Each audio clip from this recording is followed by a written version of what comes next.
예, 이번 시간에 지난 시간까지 설명드렸던 급여 자료 입력 관련되는 부분, 원천징수 이행상황신고서 작성하는 과정들 부분을 우리 교재 155페이지에 실무 사례를 통해서 실제 작성하는 과정을 보도록 하겠습니다.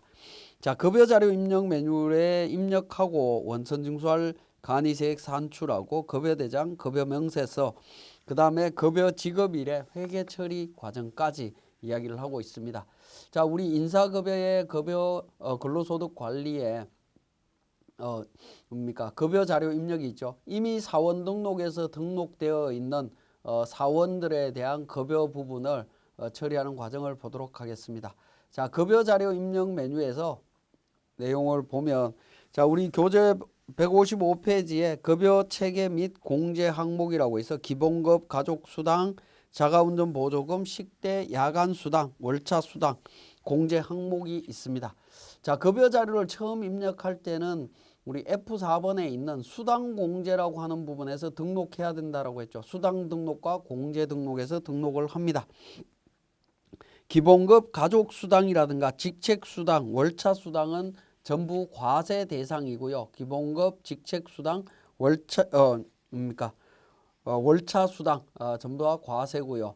그 다음에 가족수당이 있는데 가족수당이 지금 빠져 있네요. 그러면 우리 가족수당을 또 등록하도록 하겠습니다. 과세로 해서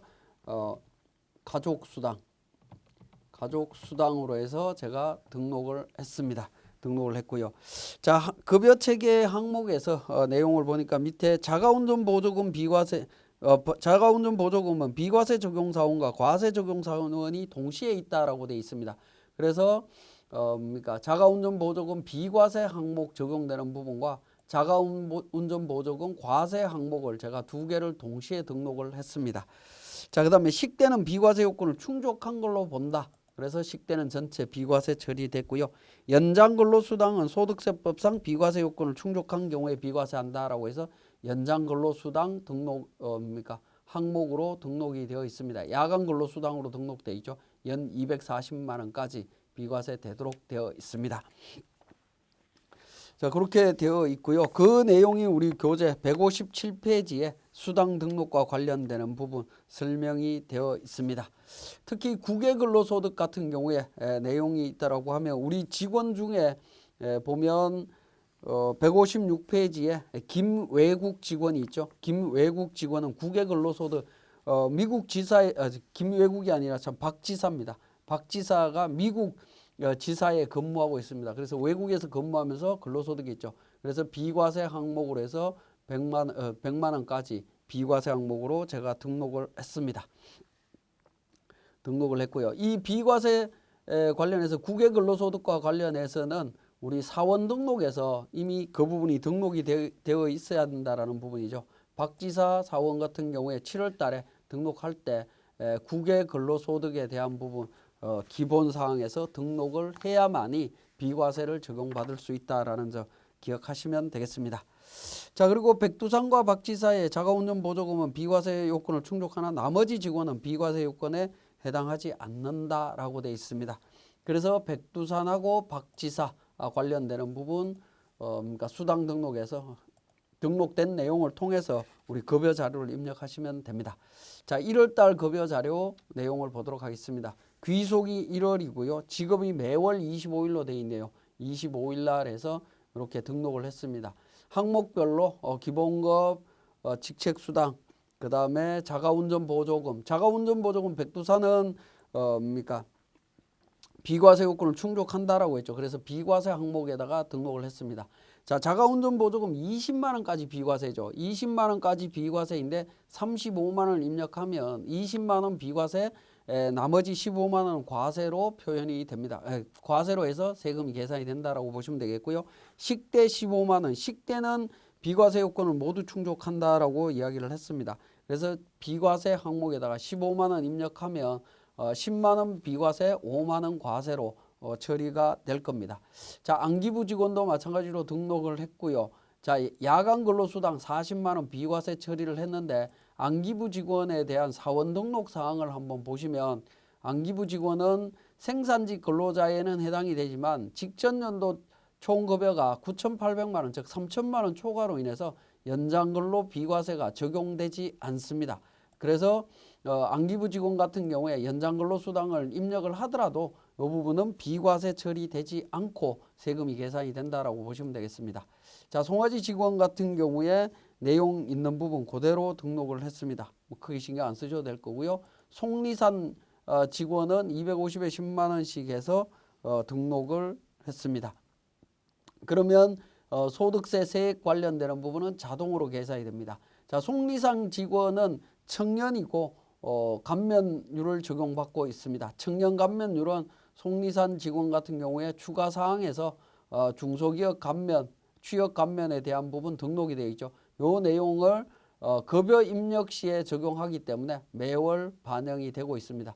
자, 1월달 급여가 다 정리가 됐다라고 하면 1월달 급여 정리하시고 입력된 상태에서 우리 원천징수 이행상황신고서 작성해서 신고를 합니다. 자, 귀속 1월달이고요. 급여 1월달에 지급이 됐죠. 지급 1월달로 해서 정기신고 하게 되면 총 4명에 58만 4,970원 마감해서 신고하시면 되겠습니다. 자, 그러면 2월달 급여 자료 입력으로 들어갑니다. 자, 2월 25일 날 하게 되면 2월달 급여를 입력을 할 때 1월달 급여 내용을 2월달 급여에 입력할 때 전월 급여 대장을 복사하겠느냐라는 멘트가 기본적으로 나타납니다. 그러면 이제 복사 여부를 선택하시면 됩니다. 여기에 보시면 예를 누르게 되면 급여 임금 대장을 복사하는 부분이고요. 아니오라고 누르면 급여 대장만 복사가 됩니다. 그렇지 않고 수동으로 입력한다라고 하면 취소 버튼을 통해서 정리를 하시면 되겠지만 기본적으로 우리는 예를 통해서 전체를 복사를 하시면 됩니다. 그러면 백두산부터 속리산 직원까지 변동사항이 없는 경우에는 그 내용을 그대로 적용해서 신고 업무에 진행을 하시면 될 것 같습니다. 그리고 이제 2월달 급여 같은 경우에는 전년도 2021년도 2월달 급여를 지급을 할 때 2020년도 예를 들어서 연말정산 추가자료 입력해서 2020년도 자료 한번 보시면 자, 2020년도 자료의 내용을 보시면 백두산, 안기부, 속리산 직원에 대한 연말정산 내용이 있죠. 그죠? 그 부분을 우리가 급여 대장에 반영을 해야 되는 부분이 되겠습니다. 자, 이때 반영을 할 때 우리 F7번에 중도퇴사자 정산이라고 하는 부분이 있는데 역삼각표 눌러보시면 연말정산이라고 나오죠. 자, 연말정산이라고 클릭해서 내용을 보면 백두산, 안기부, 속리산 직원에 대한 연말정산 내용 세액이 나옵니다. 자, 안기부 직원에 대해서 일괄 납부를 할 건지 아니면 분납 처리할 건지 안기부 직원한테 확인을 하신 다음에 적용을 하시면 되겠고 일괄 납부를 한다라고 하면 전체 직원 선택하신 다음에 연말정산 데이터 적용이라고 하는 부분 확인 눌러주시게 되면 백두산 직원에 대해서 2월달 급여에 대한 세액, 그 다음에 연말정산으로 인한 환급세액이 반영된 것을 확인하실 수가 있습니다. 만약에 분납으로 처리를 한다고 하면 분납 처리하기 전에 자, 이 부분 마감하신 다음에 원천징수 이행상황신고서 작성해서 신고하는 과정을 한번 보도록 하겠습니다. 자, 2월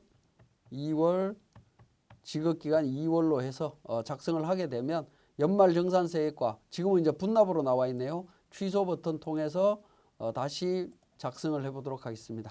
자, 2월 저장된 거 불러오지 않고요. 새로 불러오게 되면 분납하겠느냐라는 건데 분납이 아니었다라고 하면 분납이 아닌 걸로 처리를 하시면 됩니다. 자, 다시 불러오겠습니다. 2월달 해서 저장된 데이터 불러오겠느냐? 아니요. 분납을 적용하느냐라는 건데 분납 적용 아니죠. 아닌 상태로 하게 되면 전체 세액이 마이너스 36만 원 환급이 나오는 상태로 세액이 계산되는 걸 확인하실 수 있습니다. 이렇게 해서 신고하실 수 있다라는 부분입니다. 자, 그리고 이제 만약에 이제 분납 처리한다라고 하면 어떻게 될 거냐 하는 부분인데 분납 처리하는 부분도 한번 보여드리도록 하겠습니다.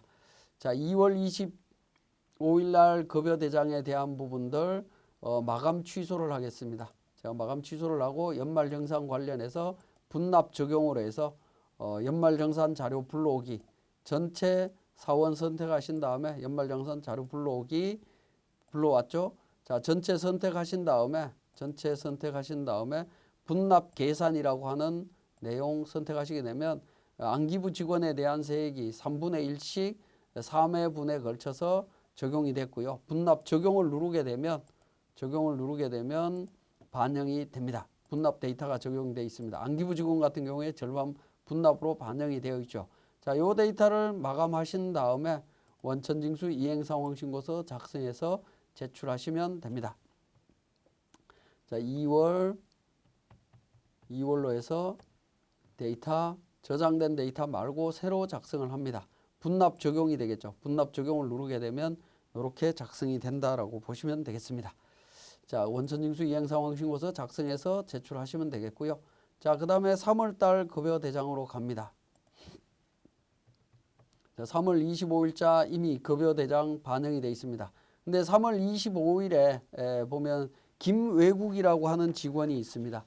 김외국이라고 하는 직원 입사를 했죠. 신규로 입사를 했기 때문에 그 직원에 대한 부분 추가로 등록을 했습니다. 김외국 3월 2일자에 입사했고 외국인 단일세율 적용한다라고 했습니다. 그래서 사원 등록에서 김외국 직원 그러니까 1005번에 외국인으로 등록을 했고요. 비거주자고 코드번호 다 등록했습니다. 그리고 단일세율 적용한다. 1여로 해서 19% 단일세율 적용하도록 했습니다. 그래서 외국 직원에서 급여 내용 입력했고 단일세율로 세액이 계산된 것을 확인하실 수가 있습니다. 자, 그 다음에 뭡니까? 중도 입사자에 대해서 7월 달에 또 중도 입사자가 있습니다. 7월 달에 중도 입사자 7월 25일자에 박지사 있는데요. 자, 박지사도 마찬가지로 사원 등록에서 우리 7월 6일 날 등록했고 외국인 근로자죠. 외국인 근로자 월 100만 원 비과세 처리하고 있습니다. 미리 등록하시고 그 다음에 외국인 근로자에 대해서 월 급여 외국에서 받는 급여 220만 원 그 다음에 20만 원 10만 원에 대한 비과세 관련되는 부분 정리를 하시면 됩니다. 여기에서 이제 한 가지 조금 여러분들이 궁금해하실 사항은 외국인 근로자의 경우에 국외 근로소득과 그러니까 식대 자가운전 보조금 비과세를 받을 때 각각 비과세 받을 수 있느냐라는 부분인데 요거는 각각 비과세 받을 수 있습니다. 그래서 우리 외국인 근로자 김외국 같은 경우에 보시면 기본급이 200 박지사죠. 참 박지사 같은 경우에 기본급 200에 직책수당 20만 원, 그다음에 자가운전 보조금 20만 원, 식대 10만 원 이렇게 돼 있는데 외국에서 받는 기본급하고 직책수당은 국외 근로소득에 대해서 220 비과세 처리하시면 되겠고 자가운전 보조금이나 식대는 자가운전 보조금과 식대로서 비과세 처리하시면 됩니다. 그래서 총 250을 받지만 국외 근로소득에 해당되는 부분 220과 기타 비과세에 대한 부분을 이렇게 구분해서 처리를 하실 필요가 있다라는 겁니다. 구분해서 처리함으로 인해서 세액이 계산이 되어 있습니다. 자, 그 다음에 중도 퇴사자에 대한 부분 내용 살펴보도록 하겠습니다. 우리 교재 160페이지가 되겠습니다. 중도 퇴사자는 5월 달인데요.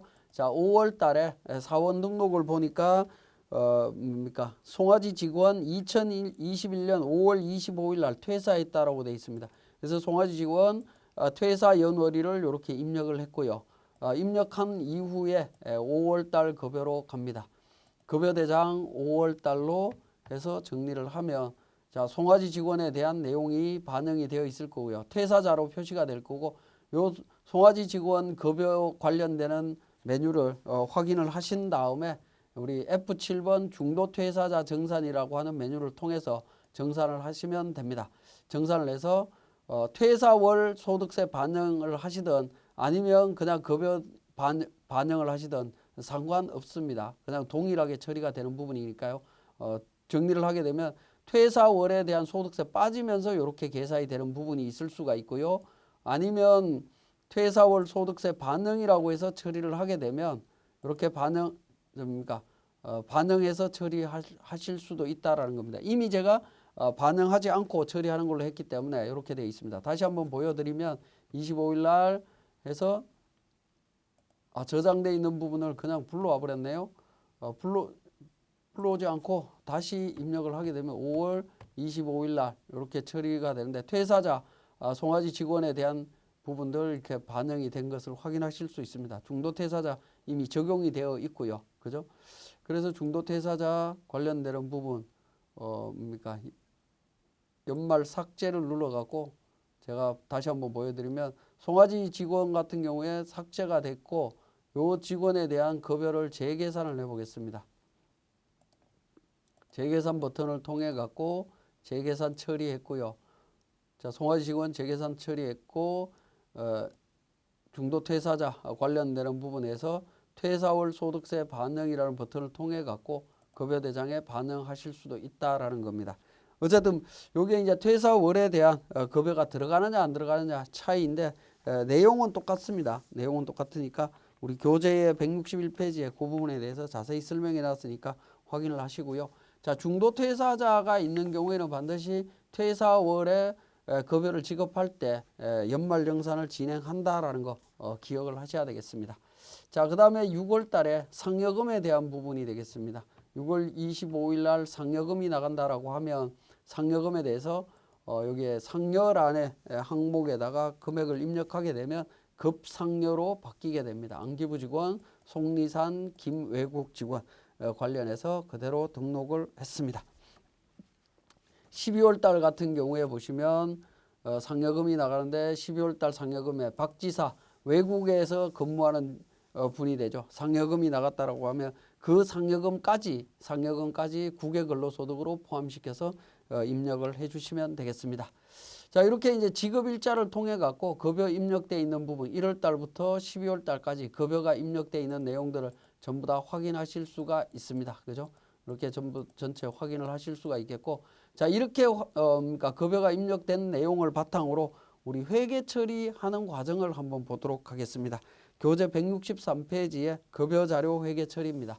우리 메뉴는 근로소득관리에 급여자료 회계 처리라고 하는 메뉴가 있습니다. 이 메뉴에서 우리 급여대장상에 있는 내용을 회계 처리하시면 되겠습니다. 자, 회계 처리하고자 하는 기본적으로 기간을 입력을 하시면 됩니다. 자, 1월 달부터 12월 달까지 전표 처리는 전체를 선택하시면 되겠고요. 전표 처리는 눌러보시면 전체가 있고 전표 처리가 있고 미처리가 있는데 우리는 기본적으로 전체를 하시면 되겠고요. 구분도 화살표를 눌러보시면 부서 현장 나오는데 우리는 기본으로 하시면 되겠습니다.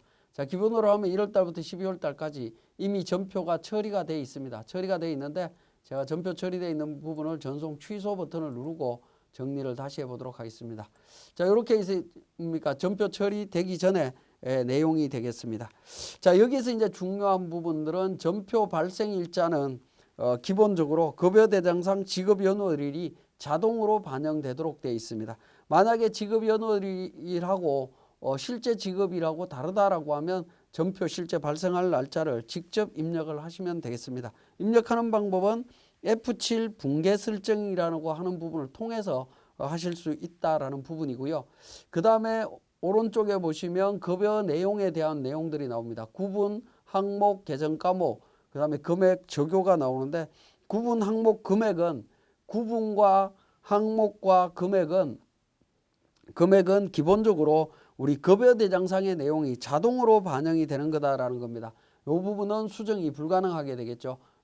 항목, 금액, 구분과 관련되는 부분. 그 다음에 그 계정 과목은 그러니까 우리 사원 등록에서 직원들마다 계정 과목을 미리 등록을 했었죠. 등록한 내용이 여기에 반영이 되는 겁니다. 그래서 사원 등록을 하실 때 미리 추가 사항에서 미리 등록을 해 놓으시면 좋다라고 말씀을 드렸던 부분입니다. 그죠? 그러면 급여 회계 처리할 때 자동으로 반영될 수 있는 부분이 되겠습니다. 자, 계정 과목은 사원 등록에 추가 사항 탭에서 등록이 된다라는 거고요. 자, 그리고 이제 그러니까 적요하고 거래처 관련되는 부분이 되겠는데 계정 과목하고 구체적인 부분 등록과 관련되는 부분들은 상단에 보시면 F7 붕괴 설정이라고 되어 있는 부분이 있습니다. 붕괴 설정을 통해서 정리를 좀 하시면 됩니다. 자, 교재는 164페이지에 내용이 나와 있습니다. 자, 붕괴 설정 팝업창에서 기본 설정과 공제 항목 설정이 있습니다. 기본 설정에는 전표 발생일을 언제로 할 거냐 하는 부분인데 기본적으로 지급 월일로 설정이 되어 있습니다. 그래서 직업월일로 정리를 하시면 되겠고요. 그 다음에 급여 항목 적용 설정이라고 하는 부분이 있습니다. 기본적으로 항목명으로 설정하도록 되어 있습니다. 이건 뭐 크게 중요하지는 않고요. 계정별 합산할 거냐 하는 부분인데 그러니까 기본은 항목 합산하지 않는 걸로 되어 있습니다만은 2번을 선택하셔서 차변 급여 항목을 합산하는 걸로 해서 선택을 하시는 게 좋겠습니다. 급여 항목 적용 설정은 그 항목명으로 설정하도록 되어 있고 계정별 합산은 합산하지 않는 걸로 되어 있지만 계정별 합산 전체 2번 차변 3번 대변 이렇게 되어 있는데 실무적으로는 차변 금액 2번 차변 급여 항목 합산을 선택하시는 것이 편리합니다. 제가 그러니까 선택사항을 다양하게 적용을 해봤는데 2번이 가장 합리적인 걸로 보여집니다. 그룹별 합산은 합산하지 않는 걸로 되어 있습니다. 자, 공제 항목 설정과 관련해서는 기본적으로 기본적으로 급여 대장에 입력된 내용을 자동으로 반영하고 있다라고 보시면 되겠고 적용 내용은 수정할 수 있습니다. 수정할 수 있는데 이 부분은 뭐 굳이 여기에 나오는 대로 수정하실 필요 없이 사용하셔도 될 것 같습니다. 계정 과목은 예수금 계정으로 자동 등록되어 있습니다. 기본적으로 국민연금 건강보험은 예수금 계정으로 자동 등록되어 있고요. 차인 지급액은 현금 계정으로 등록되어 있는데 일반적으로 미지급 계정 등으로 수정해서 사용하시면 조금 더 편리할 걸로 보여집니다. 그 다음에 이제 거래처 관련되는 부분은 관련된 거래처를 FE 코드나 말풍선 통해서 이용해서 등록을 해 주셔야 됩니다. 요 거래처는 우리 회계관리 쪽에 재무회계에 보시면 거래처 등록이라고 하는 메뉴가 있습니다. 이 거래처 등록에 직원급여, 국민연금, 건강보험, 고용보험, 관할세무서 관련되는 이런 부분들이 미리 등록이 되어 있어야 됩니다. 등록이 되어 있고 이 코드 번호로 우리 급여 자료를 등록하시면 됩니다. 이렇게 등록을 해주시면 되겠다라는 부분입니다. 그러면 이렇게 분계 설정에 대한 기본적인 내용을 설정하는 부분을 초기화할 수도 있고요. 전년도 자료를 불러올 수도 있습니다. 전년도에서 계속 사용하고 있다고 하면 전년도 불러오기를 통해 갖고 전년도에 설정된 내용을 그대로 반영해서 사용하실 수도 있습니다. 그래서 확인 버튼을 누르게 되면 그러니까 전체 내용이 반영이 됩니다. 우리 전체 선택하신 다음에 분계 설정을 통해서 확인 버튼을 누르게 되면 반영이 된다라는 거죠. 지금 설정된 대로 반영이 되어 있습니다.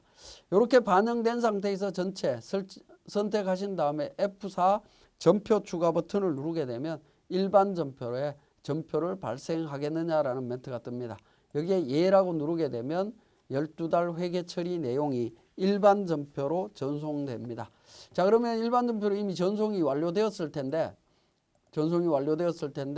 발생의 체크가 다 돼 있죠. 자, 완료되었을 거기 때문에 일반 전표로 가서 제가 확인을 해 보겠습니다. 자, 1월 25일 날 전표를 보시게 되면 임금 직원급여에서 나오죠. 이 전표를 커서를 두게 되면 상단에 원천이라고 나옵니다. 이는 원천에 있는 회계 데이터를 자동으로 반영시킨 걸로 보시면 되겠습니다. 자, 마찬가지로 12월 25일 날 전표를 보시더라도 마찬가지로 원천 데이터가 반영되어 있는 것을 확인하실 수가 있죠.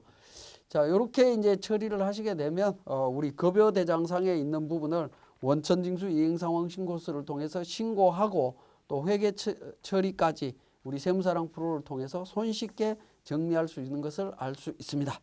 자, 여기까지 이번 시간 교육 마치겠습니다.